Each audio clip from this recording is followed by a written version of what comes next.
যুক্তরাজ্য সহ ইউরোপের বিভিন্ন দেশে পবিত্র ঈদুল আজহা উদযাপিত হয়েছে। লন্ডন সহ ব্রিটেনের বিভিন্ন শহরে আয়োজিত একাধিক ঈদ জামাতে বিপুল সংখ্যক মুসল্লি অংশ নেন। রোববার পূর্ব লন্ডনের বাঙালি অধ্যুষিত এলাকায় ঈদের আমেজ ছিল অনেকটা বাংলাদেশের মতোই।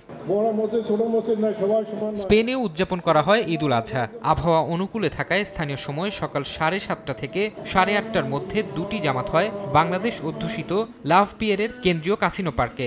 মুসল্লির ঢল নামে মাদ্রিদের খোলা মাঠেও। বাবা মা ছাড়া ঈদ করতেছি, পরিবার ছাড়া ঈদ করতেছি, তারপরেও আমাদের যে বাংলাদেশের যে কমিউনিটি আছে সবার সাথে মিলে ঈদ করতে পারতেছি।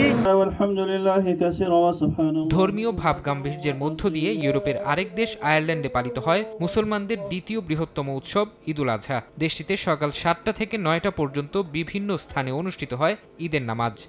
নগদে 500 টাকা বা তার বেশি পেমেন্টে পেতে পারেন ঢাকায় জমিসহ 20 কোটি টাকার পুরস্কার। সৌদি আরবের সঙ্গে মিল রেখে জার্মানিতে উদযাপিত হয়েছে ঈদুল আজহা।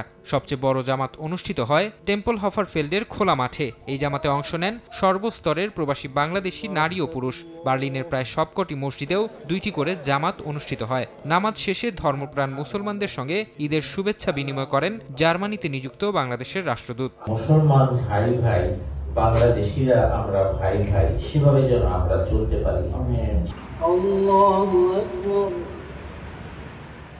সাপ্তাহিক ছুটির দিনে ঈদ হওয়ায় দ্বিগুণ আনন্দ বেড়েছে ইতালিতে। গ্রীষ্মের শুরুতে চমৎকার আবহাওয়ায় 60টির বেশি স্থানে আদায় হয় নামাজ।